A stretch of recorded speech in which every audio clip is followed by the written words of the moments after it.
Now, let's say you look at this and you say, this is almost completely perfect, only I feel it's slightly too red. I feel it's just a little bit too red. Now, the way to adjust that is to go to this drop down right here, and you can affect how red it is, how green it is, and how blue it is. So I'm going to go to red, and see this little point in the center right there? Of course you do. You're looking at it. If I were to drag it down just a little bit, so you move these up and down, you don't move them left and right, never do that. You move these up and down. If I move this down just a little bit, I can make it a little bit less red, or I can move it down a lot and make it a lot less red. So let me undo that. And in fact, let me go into each of these and just kind of play with it a little bit. Make it a little bit less green, a little bit more green. Go in here, make it a little bit more yellow, a little bit more blue. All right, there we go. Now, something to note about these three drop downs, and then we'll go back to fixing other pictures and we'll make it good. And you'll be like, yay, color correcting, how much fun I'm having. I assume that's how you talk. Something you should note is if you make something more red, you're actually making it less cyan. So let me undo that. So in other words, if I drag it this way, I'm actually making it more cyan. If you make something more green, you are actually making it less purple. And if you make something less green, you are making it more purple. And as one last thing, if you make something more blue, you are actually making it less yellow. What in the world are you talking about, Jeremy, is probably what you're asking yourself right now. So let's go back to our handy-dandy color chart. File, open recent. One nifty thing about the color wheel right here is you can see this taking place. If you make something less red, it becomes more green. If you make something less purple, it becomes more yellow. Less orange, it becomes more cyan. You can see it happening right there. Or actually, let me show you an example that you can actually pull up right here. So I'm going to go into color balance. Here we go. And you can see the chart right here. In order to make it less red, you need to make it more cyan. In order to make it less green, you need to make it more purple. Now, why is this? Can't you just take out the red is probably what you're asking. But if I were to just take out the red, here's what would happen. So let me actually go into something that I haven't shown you yet. And I'll show you this a little bit better later when it's a little bit more relevant. So don't worry about how I'm doing this. But if I were to just take out the red, this is what would happen. The red parts of this would just become far more blander, or they would become less saturated. Or another way to phrase that is their chroma would decrease. But that's a confusing way to phrase that. So it's the difference between taking the red in an image and decreasing its chroma, and taking the red in an image, here, let me go back here, taking a red in an image, and if I go back to color balance, and shifting its hue. This has all gotten a bit more confusing than I care to admit. So let's open up the color thing one more time. When you're shifting around color, you can shift it so the red goes from a very high chroma to a very low chroma, so it gets more saturated or less saturated, or you can put in red's place its complementary color. And if you put the complementary color, and let me actually be a little bit more specific here. If you put the complementary hue in the place of where that red is, it makes it less red. It shifts the hue to blue. I hope this is making some semblance of sense right here. Let me actually show you exactly what I mean. Let's say you had a black and white image. Here we go. It's a black and white image. Why not? If you wanted to make this image more white, you would have to make it less black. If you want to make an image less black, you need to make it more white. I think I just said that the opposite. If you want to make it more black, you need to make it less white. Color works in exactly the same way. If you want to make an image more red, you need to make it less cyan. If you want to make an image more cyan, you need to make it less red. And you can do that directly inside of the curves palette by moving this middle point up and down. So red actually controls red and cyan. Green actually controls green and purple. And blue actually controls blue and yellow. If you move it up, it becomes more. If you move it down, it becomes more of the complementary color. Now, how do you remember those? There's an easy way. Red, green, blue is one of them. And then have you ever heard the phrase CMYK? It's what printers use. Cyan, magenta, yellow. They match up. Red is to cyan, green is to magenta, blue is to yellow. That might help some of you. That might help none of you. I'm happy I said it, and I'm not taking it back.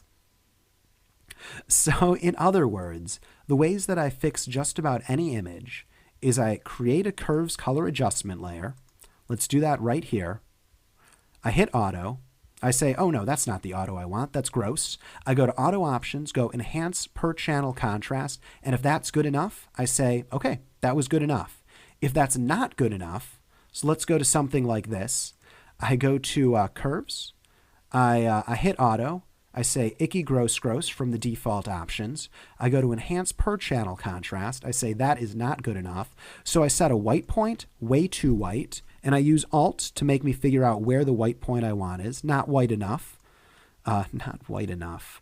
Never mind. That looks pretty good right there. I set a black point, so maybe this. That looks like it's a little extreme, but it looks pretty good to me. And let's set a midpoint of this right here. I don't like how that looks, so where would something else be? Maybe this? Definitely not that. I'll kind of guess a little with these.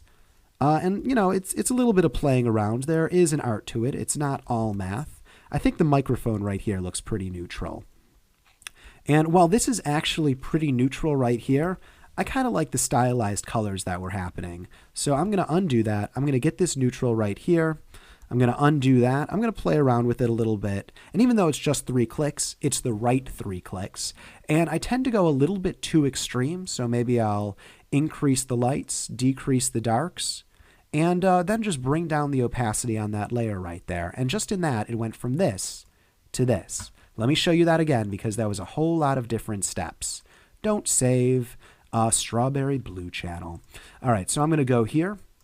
I'm going to click on curves. If I press auto, I don't necessarily like what I get, so I'm going to switch the auto options and I'm going to go to enhance per channel contrast.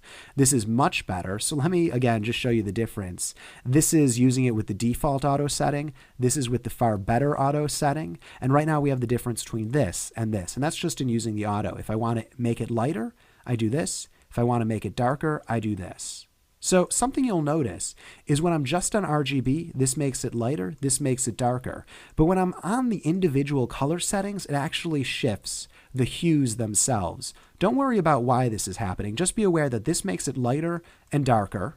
So this will make it lighter. And these individual drop downs will either make it more red to more cyan or any of the other things that I've listed in the past. So let's get rid of this right here. Don't save it and go right here.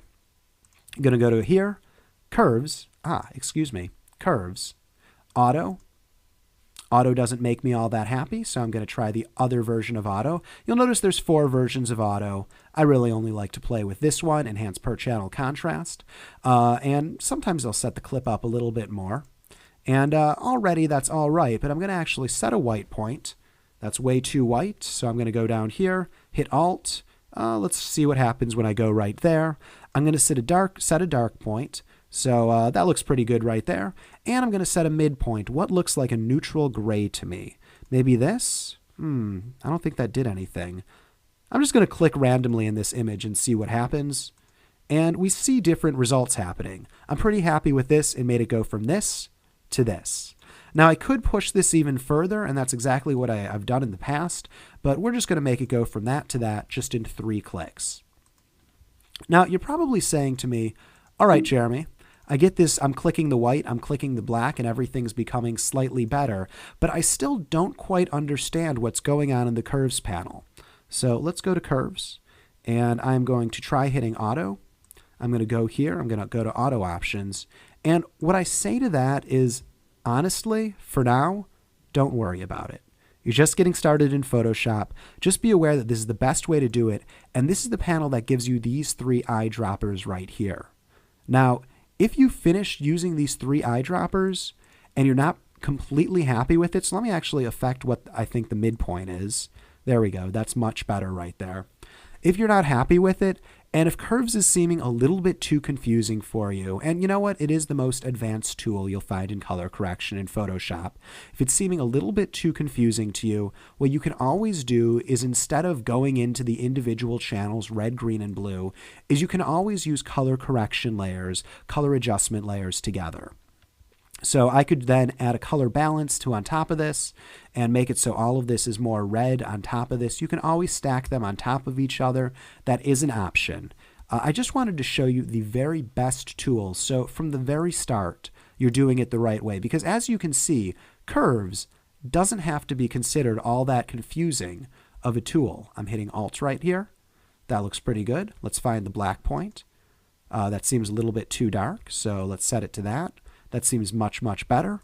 And I'm going to just set the midpoint as, let's say it's this. You know what? That probably is a lot more color accurate. Oh, by the way, the last underscore in the name is where I've been getting the pictures from. This is their, they set it in the Creative Commons, and this is their handle on Flickr. So please do go to their channels. I very much appreciate their contributions. So one last one. And then what I'm going to do in the next video is show how you can do something such as change the color of a t-shirt inside of an image. So I'm just going to go to Auto. I'm going to set the white point. I'm going to set the black point. You know what? Those all look good. Let's just set a neutral gray point. There we go. A single click. Get it going from that to that. I'm pretty happy with that. All right. In the next video, I'll show you how to change the color of a person's t-shirt inside of an image.